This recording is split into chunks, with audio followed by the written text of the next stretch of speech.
বাংলাদেশে বিভিন্ন সময়ে বেশ কিছু আইকনিক পরিচালক এসেছেন যারা বাংলা নাটক এবং সিনেমাকে রেভলিউশনাইজড করেছেন, দিয়েছেন অসংখ্য অসাধারণ কাজ। তাদের পুরাতন কাজগুলো দর্শক এখনো ইউটিউবে নিয়মিত দেখে থাকে আর কমেন্টে জানায় সেসব পরিচালকদের হারিয়ে যাওয়ার আফসোস। সব থেকে বড় কথা হচ্ছে তারা লো বাজেটে যেসব অসাধারণ কাজ করেছেন এখন তো ফুল বাজেট দিয়েও মানুষজন সেসব করতে পারছে না, কিন্তু একটা টাইমের পর বিভিন্ন কারণে তারা ফিকশন অর্থাৎ নাটক, ওয়েব সিরিজ, ফিল্ম বা সিনেমা পরিচালনা থেকে দূরে সরে গিয়েছেন। তাদের চলে যাওয়ার পর ইন্ডাস্ট্রি বদলে গিয়েছে, ইন্ডাস্ট্রির ধরনেও পরিবর্তন এসেছে, নতুন ফরম্যাটের কন্টেন্ট এসেছে, অসংখ্য নতুন পরিচালক এসেছে, তবে তাদের অভাবটা এখনো লক্ষ্য করবার মতো। আজকে কথা বলবো সেরকম কিছু পরিচালককে নিয়ে। তবে ভিডিওটা শুরু করবার আগে একটা অনুরোধ করে রাখি, আমাদের একটা ফেসবুক পেজ আছে যেটা লিংক ডিসক্রিপশন বক্সে দিয়ে দেবো, সেটাতে কাইন্ডলি একটা লাইক দিয়ে আসবেন। এখন থেকে আমরা ফেসবুকে অনেক ধরনের শর্টস, অনেক ধরনের রিলস দেবো যেগুলো আমরা আমাদের ইউটিউব চ্যানেলে দেবো না। তাই সেগুলো যদি আপনারা আপডেট পেতে চান, নতুন সিনেমার আপডেট পেতে চান, তাহলে আমাদের ফেসবুক পেজটিতে চোখ রাখুন। চলুন তাহলে শুরু করা যাক। প্রথমেই কথা বলি আমাদের অন্যতম পছন্দের একজন পরিচালক আদনান আল রাজীবকে নিয়ে। আমাদের চ্যানেলে বিভিন্ন ভিডিওতে বিভিন্ন টপিকে ওনার বিভিন্ন কাজকে নিয়ে অল্প বিস্তর কথা হয়েছে, আজকে তাকে নিয়ে বিস্তারিত কথা হবে। তিনি পড়াশোনা করেছেন দার্জিলিংয়ে। 2003 সালে পড়াশোনা শেষ করে দেশে ফিরে তিনি প্রথম সিনেমা দেখেছিলেন মোস্তফা সরোয়ার ফারুকীর ব্যাচেলার সিনেমাটি দেখেই তিনি মুগ্ধ হয়ে গিয়েছিলেন। ব্যাচেলার সিনেমাটি নিয়েও আমরা আমাদের চ্যানেলে বিভিন্ন সময় কথা বলেছি। তৎকালীন সময়ে আরবান কালচার পুরোপুরিভাবে উঠে এসেছে ব্যাচেলার সিনেমাতে, এবং তখনকার সময় ফারুকী ছাড়া এই ব্যাপারটা সিনেমাতে এত সুন্দর করে কেউ তুলে ধরতে পারেননি। ব্যাচেলারের চরিত্রগুলো এতটা রিয়েলিস্টিক ভাবে লেখা হয়েছে যেন তাদের দেখলে খুব পরিচিত একটা ভাব পাওয়া যায়। এই ধরনের চরিত্ররা যেন আশেপাশেই ঘুরে বেড়াচ্ছে। রাজীবের এই ব্যাচেলার দেখে প্রচন্ড ভালো লাগা কাজ করেছিল। ঠিক তখনই একদিন তার বোনের এক ফ্রেন্ডের মাধ্যমে ফারুকীর সাথে দেখা করেন তিনি। ফারুকীর সাথে দেখা করে তার মুগ্ধতার কথা জানান এবং এটাও জানান যে তিনি কাজ করতে চান ফারুকীর সাথে। তৎকালীন সময়ে একজন বিখ্যাত পরিচালকের 3-4 জন অ্যাসিস্ট্যান্ট ডিরেক্টর থাকতো, সেই জায়গায় ফারুকীর তখন 7-8 জন অ্যাসিস্ট্যান্ট ডিরেক্টর অলরেডি ছিল। তবে রাজীবের সাথে কথা বলে ফারুকী ইমপ্রেসড হয়েছিলেন ভালোই, তাই তিনি রাজীবকে তার অ্যাসিস্ট্যান্ট হিসেবে রিক্রুট করেন। আর এভাবেই রাজীবের ইন্ডাস্ট্রিতে জার্নি শুরু হয়। তখন ফারুকী 69 সিরিয়ালটিতে কাজ করছেন। এটাতে কাজ করেই রাজীব তার জার্নি শুরু করেন। পরবর্তী 5 বছর তিনি ফারুকীর বিভিন্ন প্রজেক্টে অ্যাসিস্ট করেন। তারপর 2009 সালে তিনি তার প্রথম নিজের ফিকশন পরিচালনা করেন। সেইটার নাম ছিল উচ্চতর পদার্থবিজ্ঞান। নাটকটি দেশ টিভিতে প্রচারিত হয়েছিল। যারা নাটকটি দেখেননি তাদের জন্য বলে রাখি, বাংলা নাটকের ইতিহাসের অন্যতম ইউনিক একটি কনসেপ্ট দেখা গিয়েছে এই নাটকটিতে। নাটকের গল্পটি ছিল অনেকটা এরকম যে একটা অ্যাক্সিডেন্টের ফলে এক ছেলে কমাতে চলে যায়। কমাতে চলে যাওয়ার পর তার যে ইনার সেলফ, যেটাকে সোল বলতে পারেন বা পার্ট অফ হিজ এক্সিস্টেন্স বলতে পারেন, সেটা আশেপাশে ঘোরাঘুরি করতে থাকে, কিন্তু সে কারোর সাথে কমিউনিকেট করতে পারে না। তখন দেখা যায় আরেকটি মেয়েও ঠিক একইভাবে ঘোরাফেরা করছে, যেও অ্যাক্সিডেন্টে আক্রান্ত হয়ে কমায় পড়ে আছে। তাদের দুজনের ইন্টারাকশনের সাথে সাথে প্রধান চরিত্রের ব্যক্তিগত জীবনের গল্পও দেখানো হয়, কিছুটা ফ্ল্যাশব্যাকে, কিছুটা কারেন্ট টাইমে। কনসেপ্ট হিসেবে আমাদের কাছে এইটা দুর্দান্ত লেগেছে। এই কাজটা তখন রুচিশীল দর্শকের কাছেও খুব ভালো লেগেছিল। তুমি আমাকে দেখতে পাও তাই না?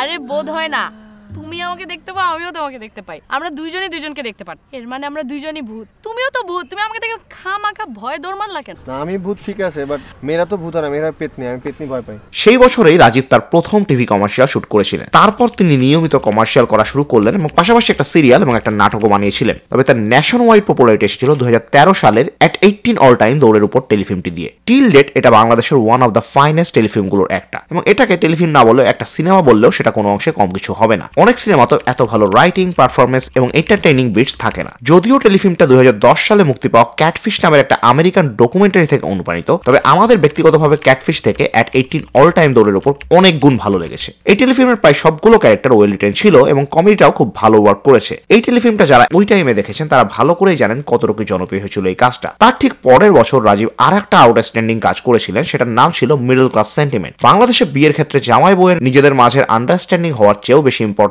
থাকে দুই ফ্যামিলির মাঝে আন্ডারস্ট্যান্ডিং হওয়াটা। আর দুই মিডল ক্লাস ফ্যামিলি যে কি পরিমাণ চিপ মেন্টালিটিতে নামতে পারে সেটা বিয়ের সময় গয়নাগাটি, জামা কাপড়, আসবাবপত্রের আদান প্রদানের প্রসেসটা দেখলেই বোঝা যায়। যে যত পারে অপর পরিবারের গলায় পা দিয়ে উদ্ধার করতে চায়। এই টপিকটা নিয়েই এই নাটকটা। এটাও বেশ দুর্দান্ত একটা কাজ ছিল। কি ওল্ড ফ্যাশন আনতে দিছে তোরে? আশ্চর্য, আম্মা একটা ভালো আনতে দিতে পারে নাই। কি ভালো তো সুন্দর লাগতেছে। আমরা তুমি আর কোনো কথা বলো না তো? তুমি তো চিনে ওল্ড ফ্যাশন। তুমি কি এখন এই যুগের মেয়েদের মতো ফ্যাশন বুঝো নাকি তুমি? আমরা কিনে আমরা বুঝি না এসব আন্টি কবে কিনছি আমরা। তবে তার পরের কাজটা রাজীবের ক্যারিয়ারের ফাইনেস্ট কাজ বলা যেতে পারে, সেটা হলো বিকেল বেলার পাখি। এটা বাংলা নাটকের ইতিহাসে একটা মাইলস্টোন অ্যাচিভমেন্ট। একটু আগেও যেটা বললাম যে কিছু নাটক বা টেলিফিল্ম আমরা পেয়েছি যেগুলো আসলে বেশিরভাগ সিনেমার থেকেও বেটার হয়, এই বিকেল বেলার পাখিটাও সেম। ফজলুর রহমান বাবু আর অ্যালেন সুব্রোস এখানে ফাটিয়ে দিয়েছেন। নিম্ন মধ্যবিত্ত একটা পরিবারের গল্প বলা হয়েছে, কিন্তু কোনো মেলোড্রামা নেই, কোনো ন্যাকামি নেই, শুধু র ট্রুথ যাকে বলে। এই নাটকের প্রতিটা সিনের রাইটিং সুন্দর, অভিনয় সুন্দর। স্পেসিফিক্যালি বলতে গেলে ফজলুর রহমান বাবুর সাথে অ্যালেন সুব্রোর ঝগড়ার দৃশ্যটা, কিংবা অ্যালেন সুব্রো যখন বড়লোক এক বন্ধুর বাসায় গিয়ে কুল এক বাবার সাথে কথা বলে মুগ্ধ হয়, সেই দৃশ্যটা একদম যেন বাস্তবতা থেকে উঠে এসেছে দৃশ্যগুলো। পারবা তো খালি বাড়তেই, আর কি পারবা? ছেলেমেয়ের জামা কাপড় দিতে পারো না, ফিস দিতে পারো না, ইরার অসুখগুলো ওষুধটাও তো কিনে দিতে পারো না। লজ্জা লাগে না বাবা তোমার? 2টা মিনিট কখনো আমাদের সাথে গল্প করছো? কখনো মিষ্টি মুখে কথা বলছো?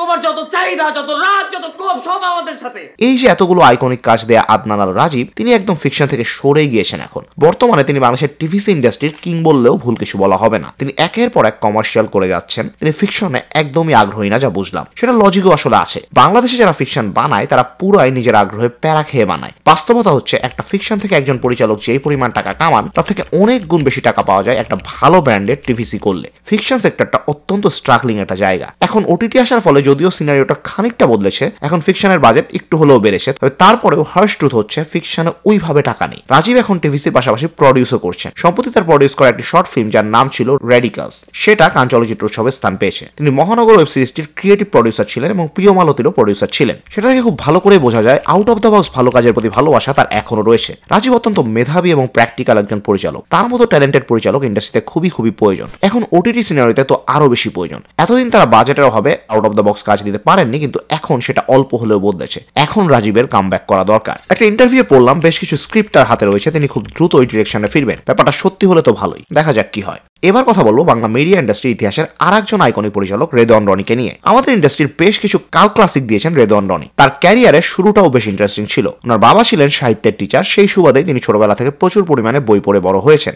ছোটবেলা থেকে তার একটা কমন প্র্যাকটিস ছিল, সেটা হলো তিনি একটা বই পড়ে সেই গল্পটাকে ভিজুয়ালাইজ করার চেষ্টা করতেন। কলেজে পড়ার সময় তার এক বন্ধু যার নাম ছিল রানা, তার সাথে তিনি একটা প্ল্যান করেছিলেন। প্ল্যানটা ছিল অনেকটা এরকম যে তিনি ডিরেক্টর হবেন আর রানা হবেন অভিনেতা। তারপর দুজনে একসাথে ইন্ডাস্ট্রিতে কাজ করবেন। কিন্তু অত্যন্ত দুঃখজনক বিষয়টা হলো রনি ইউনিভার্সিটিতে ভর্তি হতে না হতেই একটা দুর্ঘটনায় রানা মৃত্যুবরণ করেন। এই ঘটনাটা রনির জীবনে ভয়ানক প্রভাব ফেলেছিল। তিনি পুরোপুরি ডিপ্রেশনে চলে গিয়েছিলেন রানার মৃত্যুর পর। তিনি সিদ্ধান্ত নিয়েছিলেন এই জীবনে আর ডিরেক্টর হবেন না। কিন্তু ধীরে ধীরে তিনি বাবা মা এবং কাছের মানুষজনের সাহায্যে এই ডিপ্রেশন কাটিয়ে উঠতে পেরেছিলেন এবং এক সময় তিনি মোস্তফা সরোয়ার ফারুকীর অ্যাসিস্ট্যান্ট ডিরেক্টর হিসেবে কাজ শুরু করলেন।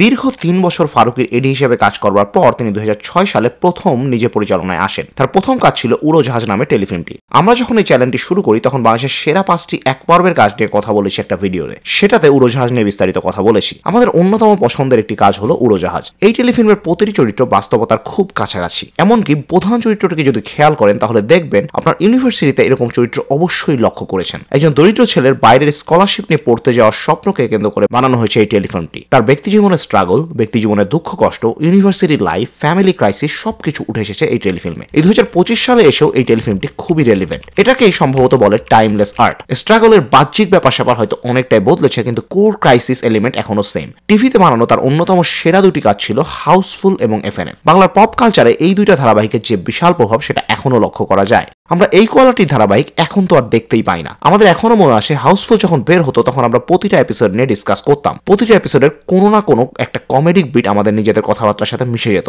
হাউসফুলের কোন চরিত্রটাকে আপনি আলাদা করবেন বলুন? মোশাররফ করিমের ইফতি, সিদ্দিকের নিজ নামে সিদ্দিক, আবুল হায়াতের করা ইকরামুল হক, মনিরা মিঠুর করা মিঠু, সুমন পাটোয়ারির সুমন, মিশু সাব্বিরের মিশু, সুমাইয়া শিমুর শিমু, প্রতিটা চরিত্র ছিল আইকনিক।